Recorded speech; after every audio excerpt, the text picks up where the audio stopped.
नमस्कार। आज हम स्रोतों के आधार पर ओडिशा के भगवान जगन्नाथ पर गहराई से चर्चा कर रहे हैं। उन्हें ब्रह्मांड के स्वामी भी कहा जाता है और उनकी कहानी सिर्फ एक देवता की नहीं बल्कि आस्था, अनोखी परंपराओं और गहरे सांस्कृतिक संगम की पड़ताल है। बिल्कुल। और देखिए, स्रोतों में जो पहली शायद सबसे चौंकाने वाली बात सामने आती है वो है उनकी मूर्तियां। हाँ, पत्थर या धातु की नहीं, बिल्कुल नहीं। बल्कि नीम की, वो भी पवित्र नीम की लकड़ी से बनी है। स्वयं जगन्नाथ, उनके भाई बलभद्र और बहन सुभद्रा, तीनों। और ये मूर्तियां हमेशा के लिए नहीं होती है ना, एक समय के बाद। वो कौन सा अनुष्ठान है? नबकलेबर एक बहुत ही जटिल और गहरा अनुष्ठान है। इसमें मूर्तियों को बदला जाता है। ये अपने आप में नवीनीकरण का एक चक्र का प्रतीक है। सही कहा, जीवन चक्र और निरंतरता।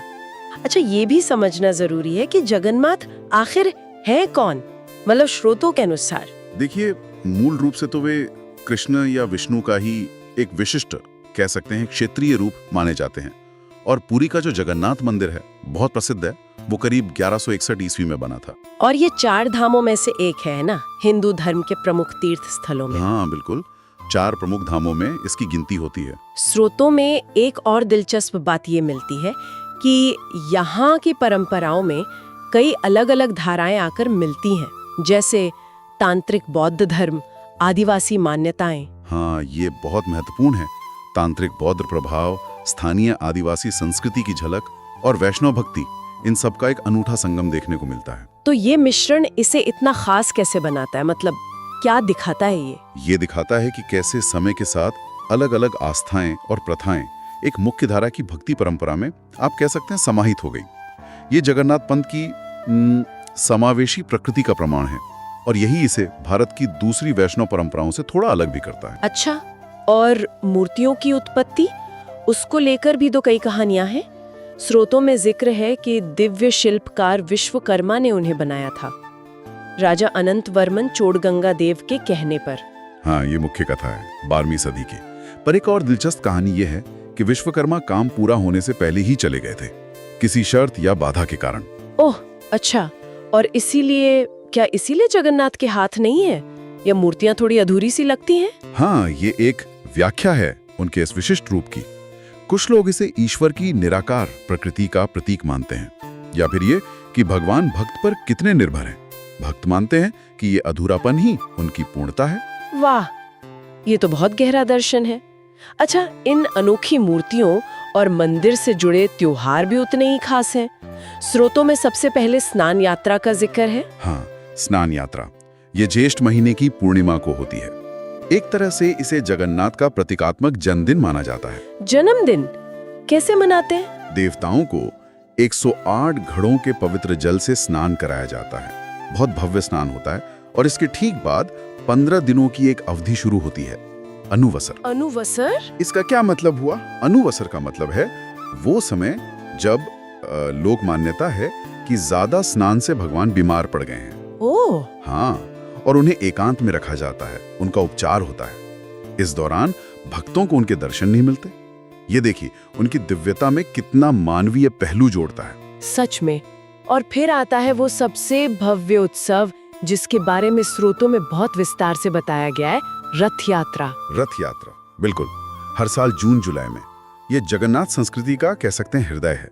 तीनों देवता जगन्नाथ अपने विशाल रथ नंदी घोष पर, बलभद्र अपने रथ ताल ध्वज पर और सुभद्रा अपने रथ दर्प दलन पर विराजमान होकर निकलते हैं। और इन रथों को भक्त खींचते हैं, सही कहा ना?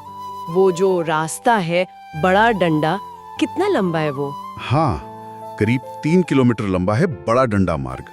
और भक्त ही इन विशाल रथों को खींचकर गुंडीचा मंदिर तक ले जाते हैं। और सबसे कमाल की बात मुझे ये लगी कि ये रथ हर साल बिल्कुल नए बनते हैं। हाँ, ये अद्भुत है।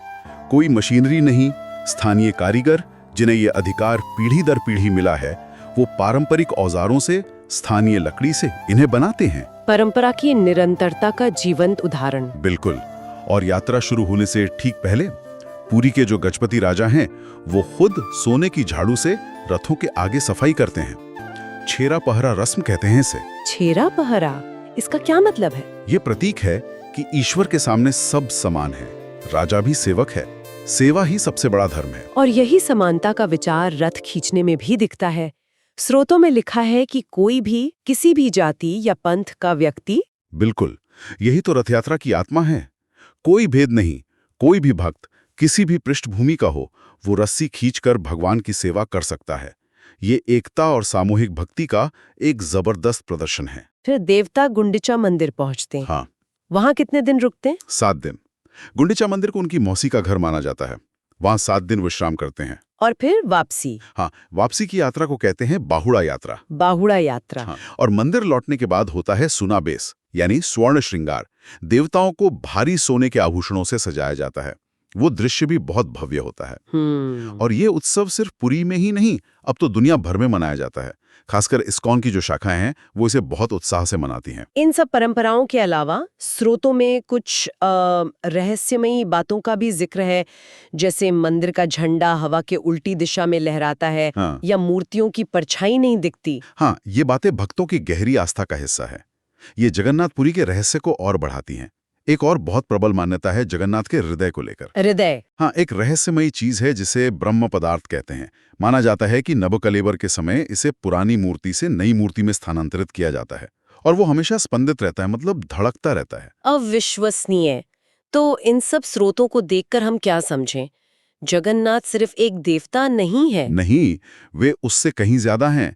वे निरंतरता, समानता और विभिन्न संस्कृतियों के संगम का प्रतीक हैं। उनकी लकड़ी की मूर्तियां, नबक लेबर का नवीनीकरण, रथ यात्रा की वो समावेशी भावना, ये सब मिलकर उन्हें बहुत ही अद्वितीय बनाते हैं। स्रोतों में 2025 की रथ यात्रा की तारीखें भी दी हैं पुरी में, 27 जून से 5 जुलाई तक। और रांची, प्रयागराज जैसी जगहों पर भी तैयारियां चल रही हैं। हाँ, और अंत में एक विचार में छोड़ना चाहूंगा। जैसे नबकलेबर में मूर्तियों का बदलना सृष्टि और विनाश के चक्र का प्रतीक है, तो क्या ये जो रथ हर साल बिल्कुल नए बनाए जाते हैं, ये भी प्रकृति के उसी निरंतर चक्र का, उसी नवीनीकरण का उत्सव है जिसे भक्त हर साल सामूहिक रूप से मनाते हैं? वाह! ये संबंध सोचने पर मजबूर करता है कि कैसे मानव निर्मित उत्सव प्रकृति की लय से, उसके चक्र से जुड़ जाता है ना?